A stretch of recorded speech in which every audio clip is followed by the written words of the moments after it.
This is Optimal Finance Daily, episode 710, Constant Retirement Withdrawals, Realistic or Not, by Darrow Kirkpatrick of CanIRetireYet.com.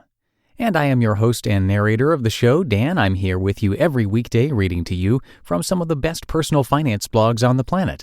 And I'm going to keep this intro nice and short for you on this Friday, so let's get right to it as we start optimizing your life.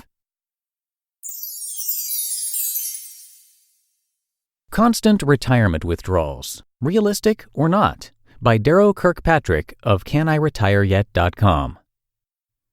Quote, "A foolish consistency is the hobgoblin of little minds." Ralph Waldo Emerson. There is a fatal flaw in most simple retirement models and rules of thumb. For example, the famous 4% rule, which states that you can withdraw 4% from a diversified portfolio adjusted for inflation every year and expect it to last for a 30-year retirement. That rule has a number of problems, but for our current discussion, the glaring error is simply this: you are highly unlikely to spend a constant amount every year in retirement. Most retirement analyses assume you'll withdraw the same amount from your nest egg each year.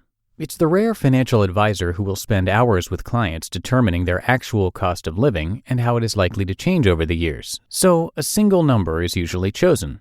That's accurate enough to get some idea of where you stand for retirement, but once you plan your retirement cash flow in detail, or actually retire, you'll realize that this cookie-cutter approach to spending just doesn't cut it. Here are just 3 of the prominent reasons that your retirement expenses and withdrawals will inevitably fluctuate over time. 1. Pensions or Social Security may not start immediately. If you're fortunate enough to retire early, then it might be 5, 10, or more years before any sort of pension or Social Security kick in. Even if you aren't retiring early, you might have to wait on a spouse's Social Security or some other future income stream. Or perhaps you decide to follow the common advice and delay taking Social Security in order to increase your total payout.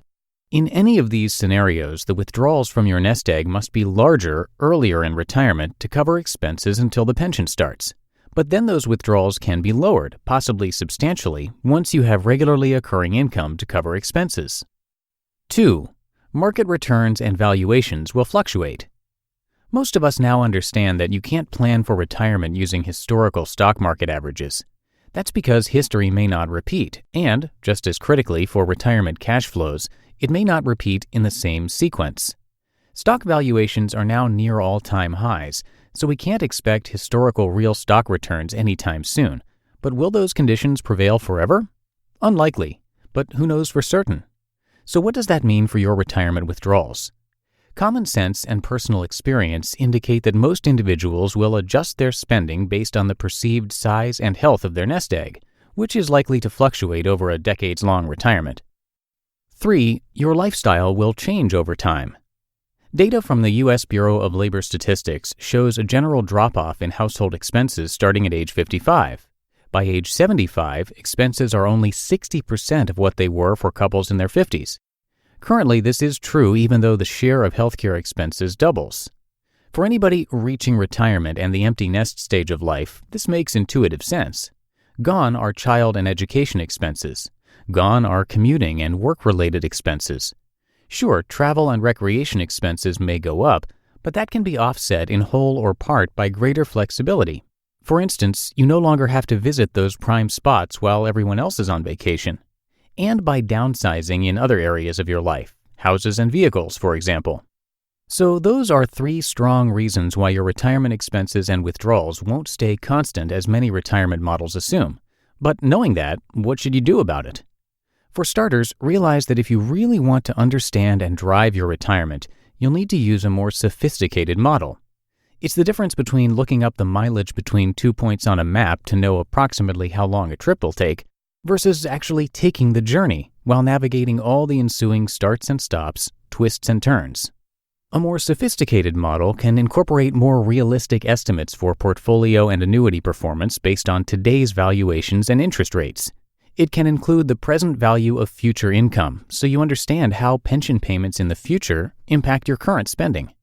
It can include estimates of how you expect expenses to change as you progress from empty nest to early retirement to the later years.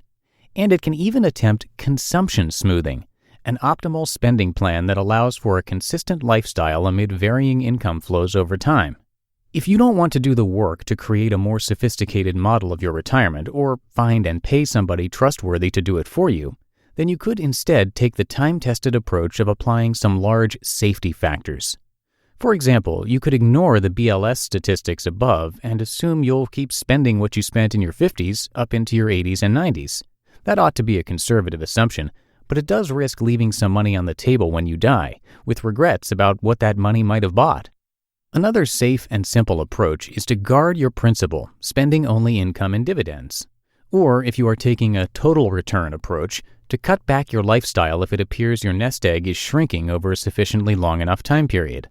There is a lot of appeal to these super safe approaches, but understand that only a small percent of retirees will have the means to implement them. In today's economic environment, it is very difficult to generate enough income from your investments to cover all of your expenses. You will need substantial assets, a tall order for many. Bottom line, it is unrealistic to expect your investment returns, your income, your expenses, or your withdrawals to be constant over the course of a 30 to 40-year retirement. Anticipate there will be changes, at least in the first phases of your retirement years, and develop tools for measuring your progress. Avoid a cookie-cutter approach.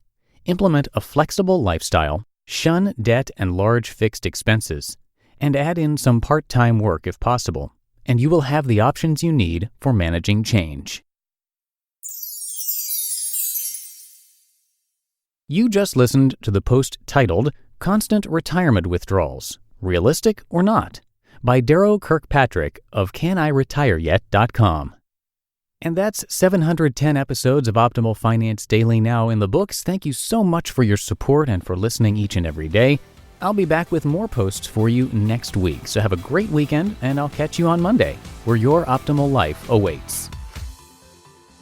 Hello, Life Optimizer. This is Justin Malik, creator and producer of this podcast, but also Optimal Living Daily, the show where I read to you from even more blogs covering finance, productivity, minimalism, personal development, and more, from incredible bloggers like Derek Sivers, Zen Habits, Mark and Angel, The Minimalists, and all the ones you hear on this show too.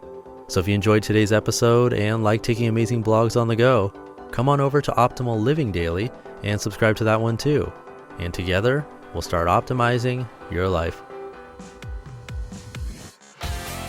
You've been listening to Optimal Finance Daily. Be sure to hit the subscribe button to stay up to date on each new episode and head to oldpodcast.com. That's OLDpodcast.com for a free gift as well as more actionable tips and resources to help you maximize your potential.